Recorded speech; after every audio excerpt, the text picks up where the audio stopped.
Ini dia menteri terbaik di kabinet Prabowo. Cekidot. Gak ada. Gak ada menteri terbaik itu. Karena sudah seharusnya mereka itu bekerja dengan baik. Karena mereka itu dibayar oleh rakyat. Kalau semisal saya sebut si A adalah menteri terbaik, siapa tahu bulan depan dia itu tertangkap basah jadi koruptor. Kan politik itu kayak gitu, susah membedakan mana tai dan mana kue. Ini kue, tapi pas dibuka dalamnya tai.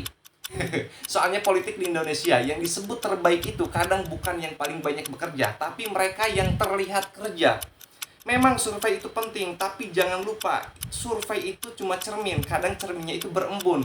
Publik itu cuma bisa menilai dari apa yang mereka lihat, bukan apa yang sebenarnya terjadi pada saat rapat di kabinet ataupun terjadi di belakang layar. Ada menteri yang sibuk di lapangan ngurus data buat kebijakan, gak sempat ngevlog, gak sempat main TikTok, kerjanya sunyi, tapi hasilnya nyata. Ada juga yang rajin tampil di media tiap hari, muncul di talk show dan boom, naiklah elektabilitasnya. Jadi terbaik dalam politik itu berarti mereka yang paling berhasil membangun persepsi. Saya gak bilang bahwa survei itu salah, tidak. Tapi kadang publik itu menilai dari rasa, bukan dari data dan fakta. Kalau harga sembako stabil, listrik naik, menterinya dianggap top. Padahal mungkin itu kerja tim lintas kementerian, bukan satu orang saja. Dan lucunya, yang suka disorot oleh media, yang suka disorot oleh publik, mereka yang punya gaya bicara yang khas, yang membumi, atau kadang nyentrik, padahal kerja birokrasi itu ya sering kayak ngoprek mesin, bukan manggung di dalam panggung politik. Jadi kalau kamu tanya siapa menteri terbaik di Indonesia hari ini, jawabannya tergantung siapa yang kamu percaya, media, survei, atau logikamu sendiri. Karena di negara yang politiknya penuh drama, menteri terbaik bukan cuma soal hasil kerja, tapi juga soal siapa yang berhasil membuat kamu percaya bahwa dia itu bekerja. Tapi gak apa-apa, kita akan bahas menteri yang katanya terbaik menurut survei ISC. Jangan lupa subscribe dulu. Di urutan pertama ada Purbaya Yuhi Sadewa, Menke baru yang bikin netizen dan Gen Z itu jatuh hati. Katanya tingkat kepuasannya itu mencapai 85%. Wajar sih, karena beliau itu hadir seperti cahaya di ujung terowongan APBN. Gayanya ceplas-ceplos, koboi, batik biru itu aja, nyanyi lagu Kus-Plus yang merdu, bikin kita semua mikir. Wah, ternyata menteri keuangan itu bisa asik juga, gak kayak menteri sebelumnya. Bunga di tepi jalan.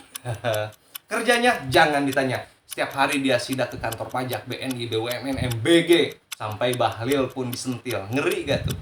Kebijakan pertamanya yang bikin geger itu adalah suntik 200 triliun ke 5 bank himbara. Daripada nganggur di BI, mending digolangkan ataupun diputar. Sampai-sampai IHSG itu nyentuh titik tertinggi sejak Purbaya naik panggung menjadi Menko, guys.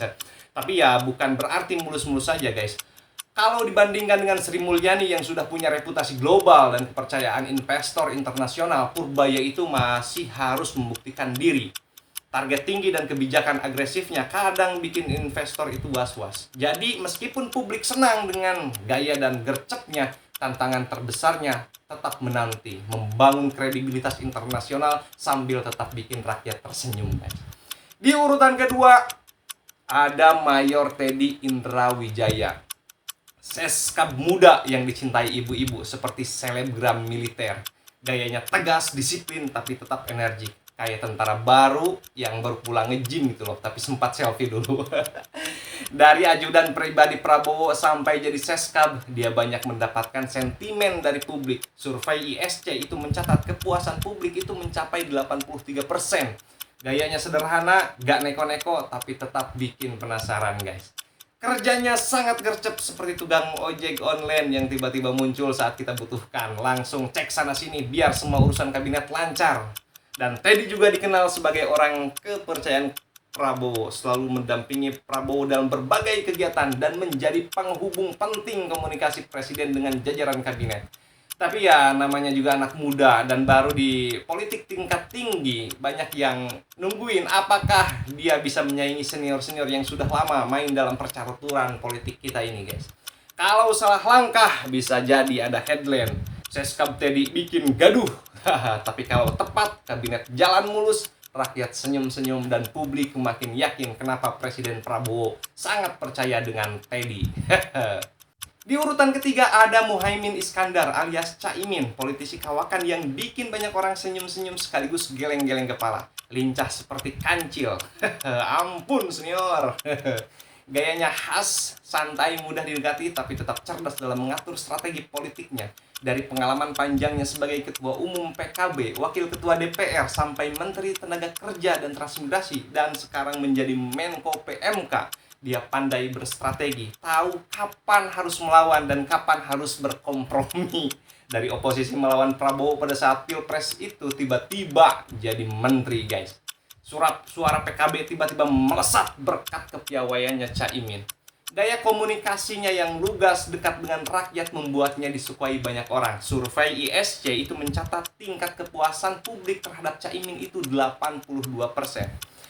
Ya, tapi namanya juga politisi senior, guys. Ada juga kekurangannya. Kadang strateginya itu terlalu berhitung dan fokus pada kompromi politik sehingga terlihat lambat dalam mengambil keputusan. Keputusan besar. Kalau tidak hati-hati, publik mungkin bisa membandingkan dengan figur-figur lebih muda yang lebih agresif dan cepat gerak. Meski begitu, kombinasi dan pengalaman, kedekatan dengan rakyat, dan kemampuan menjaga hubungan politik tetap membuat Caimin menjadi sosok yang sulit tergantikan begitu saja, guys. Di urutan keempat ada Syafri Samsudin, Menteri Pertahanan. Adalah sosok yang tak asing lagi di dunia militer dan pertahanan di Indonesia. Dengan latar belakang sebagai purnawirawan TNI dan pengalaman panjang di dunia militer, Syafri dikenal sebagai sosok yang tegas dan berpengalaman.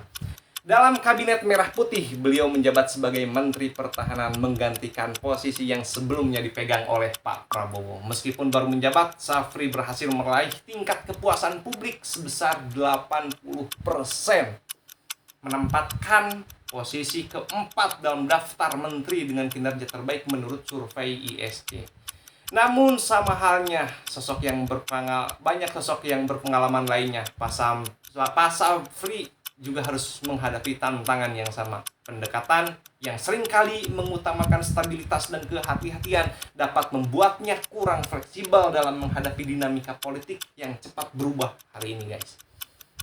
Menurutmu, siapa menteri terbaik versi dirimu? Tulis di dalam kolom komentar, guys.